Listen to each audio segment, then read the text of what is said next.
Good afternoon, kings and queens, and welcome to Business Strategies and Tips with Lady L. I am your host, Lady L, of Success Beyond Strategies, LLC, building strategies that become successful actions, helping business owners and entrepreneurs take and identify their vision, mission, and purpose, take it and turn it into legal, successful, profitable business entities. This show is brought to you by the Magnet Exchange Group, a book club, a social club of like-minded individuals with a powerful magnetic attraction that develops healthy relationships, positive personal development, and we share wisdom and experiences in generational wealth development and wealth preservation. Welcome to Business Empowerment Days of the Week. It is Finish Strong Friday. Yes. You have made it through this week. You had a fresh start on Monday.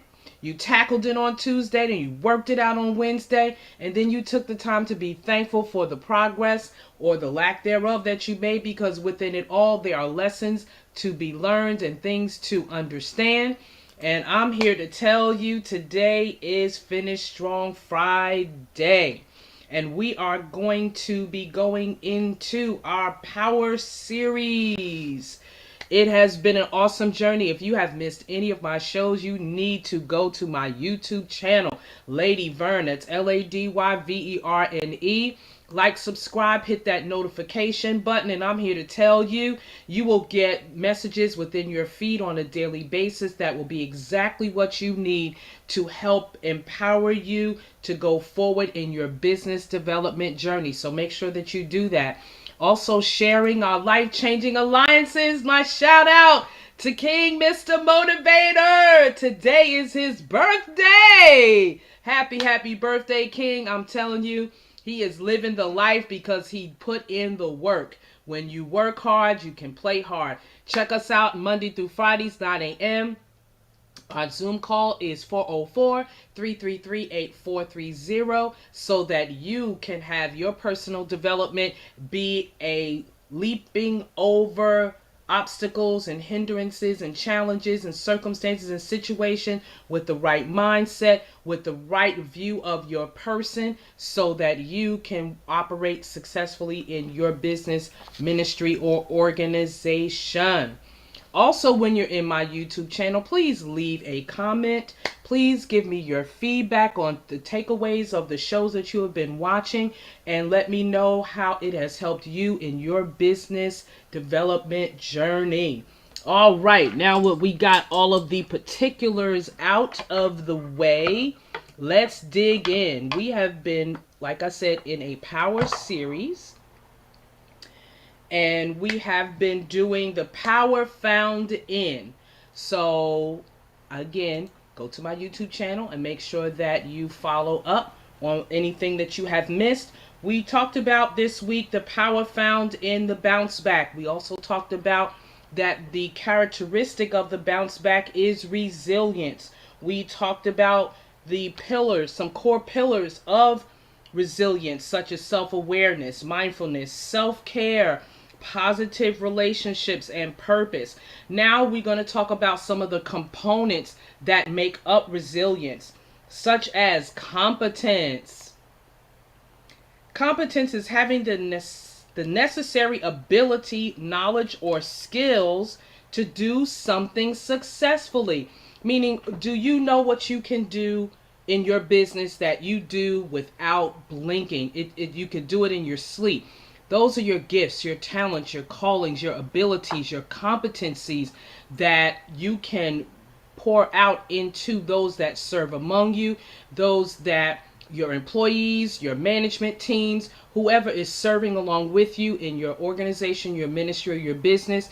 Your competencies, it's so critically important to understand everyone's competencies so that you're properly positioning everyone where they shine the brightest.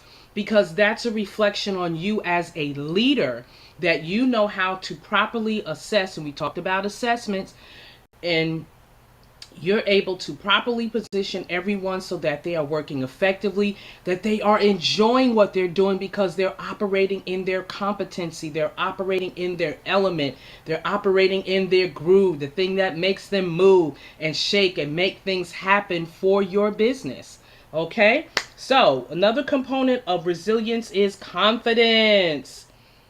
Sometimes you have to borrow somebody else's confidence to keep moving forward. Do whatever it is you have to do, but confidence is a firm trust or belief that one can rely on someone or something. What is it that you can rely on? What is it that you have that firm trust, that firm belief that you can rely on, that you can build on in your business entity, okay?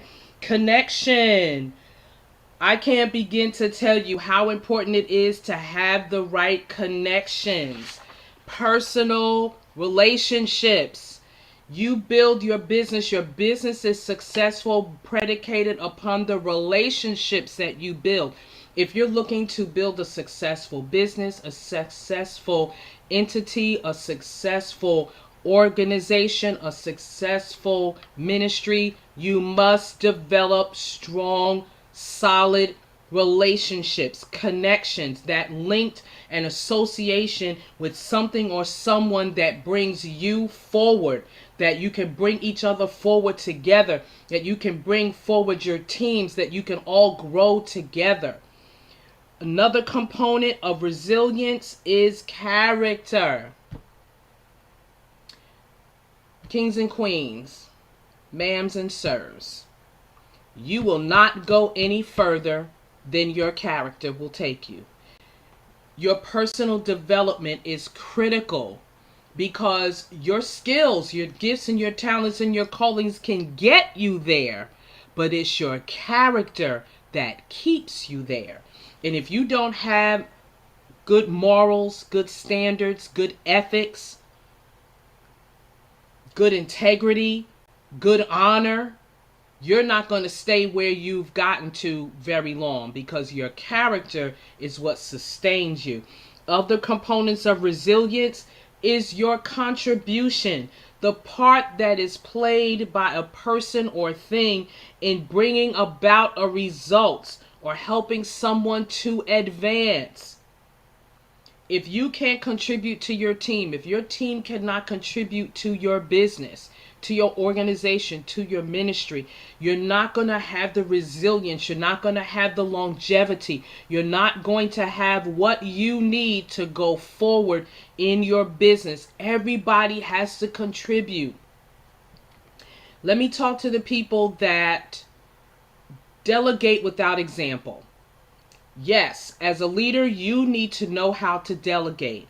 Again, when you're looking at everyone's competencies, when you're looking at the confidence that you can have in their competencies, when you have the right connections with your staff, the people that work alongside of you, when you understand their character, their morals, their ethics, their standards, their qualities that's distinct to their individuality, you have to make sure that everybody is contributing. And as you are delegating, sometimes you have to be the first partaker. You need to be the example. Show them what it looks like by having a work ethic, by having standards and morals and ethics. If you're doing things on a criminalized mentality, then don't be surprised if the rest of the people that serve alongside of you pick up those same attributes. Then next thing you know, you're wondering why people are stealing from you, why they're taking from you, why your supplies are missing. And yes, that's stealing, folks. Okay? If you didn't buy it, it's not yours. You know, I'm coming to understand that it is so critically important how you were raised. And I know everybody was raised differently. I understand everybody wasn't given certain standards and morals and ethics. But when you grow up with those things and you become an adult, in those things that you didn't learn as a child, such as manners, sharing, respect, you know, treating people the way you want to be treated, those little things that you should be teaching someone in preschool. I mean, I'm trying to stay in a business vein here, but understand Whatever you grow up doing, you take into your adulthood. And then you get on these jobs, you get in these companies and organizations and businesses that you're developing, and you're coming with these childish ways of doing things. No. You have to assess where you need to grow up and change and become an adult by putting away childish things, childish behaviors, so that as a leader, you're producing adults. You're producing people that are doing adult behaviors. Then you're able to everybody contribute to play a part. Nobody is just delegating and you're standing there, talking and doing and watching other people work. It's like, what is that? I digress. Another component of resilience is coping. How strong is your coping mechanisms? You cannot fly off the handle every time something happens. Life is going to happen in your business, in your organization, in your ministry. That's what I was saying about the very beginning, how you are putting together strategies and plans and things that you can execute to make sure that you are having coping mechanisms in place for staff, for yourself, for your management team. Coping is the ability to deal with and attempt to overcome problems, challenges, and difficulties. What is your strategy for overcoming challenges? What is your strategies for overcoming difficulties? How are you teaching your teams to overcome challenges and difficulties, especially your management team? You don't want to hire anybody that does not know how to solve problems and does not know how to critically think something out. It's like, okay, this situation, this circumstance has happened. These are our options. That's critical thinking. These are the things that we need to consider when something happens. Not just, well, okay, let's just shut everything down and we'll call somebody to come in and fix it. You're losing business. You're losing connectivity with the people that you are servicing. You have to have problem-solving skill sets. You have to have skill sets that bring about solutions when things happen so that you can continue a flow of business. And the last component that I want to talk about in the components of resilience is control. I'm not talking about micromanaging. Oh, that's a pet peeve. I'm not talking about micromanaging. If you have properly assessed people's competencies, their confidences, their connectivity to your business, your organization, or your ministry, their character, how they contribute, and how they cope, then you don't have to micromanage people. If you're micromanaging people, if you're saying, well, just step aside, let me do it, you hired the wrong people. You have the wrong people serving and laboring among you. And if they are the right people, then you need deliverance in control. Let me make it plain. Controlling is slavery. And to some degree and extent, we have liberties here in this country especially. Okay? So you can't do that to people, especially adults. And that's why it's so critically important that you make sure that you are assessing your character and make sure that you are putting away childish behaviors and conducts, because when you act like a child and behave like a child, then you're concerned about being treated like a child. But check your character, check your ways of doing things to make sure that you are not operating in childish activity so that you can be respected and handled as the adult that you are. It just makes sense to be treated with that level of respect. But if that's what you're going to put out, you receive what you put out, you reap what you sow. So let's make sure that when I say control, that you have a handle on the overall situation and that you have properly delegated persons and duties to get the job done. So this way, what you're controlling is the course of events, and you're properly delegating people so that their behaviors match what you have, the tasks that you have given them to carry out. So when you are micromanaging people, that you're saying to them, I don't trust you.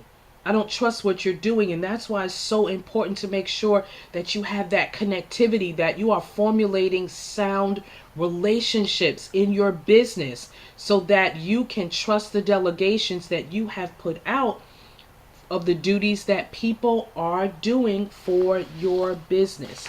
Please, ma'am, please, sir, make sure that you are making the right assessments. Look at the Power Founding assessments. You can go again, like I said, to my YouTube channel. That's Lady Verne, LadyVerne. I've labeled them where you can pull them out really quickly by name and go back over some of these business strategies and tips that have been shared with this Business Empowerment Days of the Week series so that you are thoroughly furnishing and thoroughly equipping yourself, your teams, your management, your laborers that are working with you, alongside of you, to make sure that you are making a profitable, successful business entity. So with that being said, please go to magnetexchangegroup.com. We are here to service you in any and every aspect of your business entity and your business management, your business development, to make sure that you are establishing the right areas for your business. That's magnetexchangegroup.com. Please tune in with us Monday through Fridays at 10 a.m. and you need to do that quickly because we're going to start having some time changes, so you got to stay tuned to see how we're flowing and going, because I'm telling you, the people that have connected with us, they're moving forward in their business entities, and we are growing so exponentially that now it's time to make some shifts and some changes to make sure that we are catering to everyone on their particular level. So our Zoom room is 924-039-3360. Join us tomorrow at 12 noon for our Magnet Exchange Group University. That's where you'll get the overall of the week of everything that we have shared, and you're able to go on the magnetexchangegroup.com, be able to like, subscribe, and make sure that you're taking advantages of those services. Please go to my website, Business Strategies, Success Beyond Strategies, that's STRATEGZ.com. You can follow me on my Instagram. Thank you for my Instagram supporters. I appreciate you so much. Please share this information with other colleagues in your industry, in your sphere of influence, so that we are being successful business owners, that we are making sure that you are equipping each other so that collectively we can serve our various communities, because in the days, weeks, and months ahead, we are going to have to be less competitive. And when I say less competitive, meaning with one another, and collectively lay hold of the industries that you are serving in so that we can serve our communities collectively, because no one business has everything, but whatever you specialize in, we can all share, and we can let others know, hey, this entity over here is definitely giving you what you need because my entity doesn't serve that area. So we want to be able to build our own areas of communities where our residents are other businesses. Some of you may be doing business to business or B2B or B2C. Whatever you're doing, we want to make sure that we're coming together as a community. Remember the things that we have been through over this past 20 years, and understand we've got to come together collectively. This house divided against itself mentality must change. It's not an option anymore. So please go to my website, Success Beyond Strategies, that's STRATEGZ.com. Put in your information, and our team members will be more than happy to service you. We are here to make sure that you are collecting the data, the information that you need to have a successful, profitable business. So remember, trust your journey. Adventure is calling. Please answer, because now it's not an option. And know that you did not wake up today to be mediocre or to operate in mediocrity. So count your blessings and have a finish strong Friday. Bye-bye for now.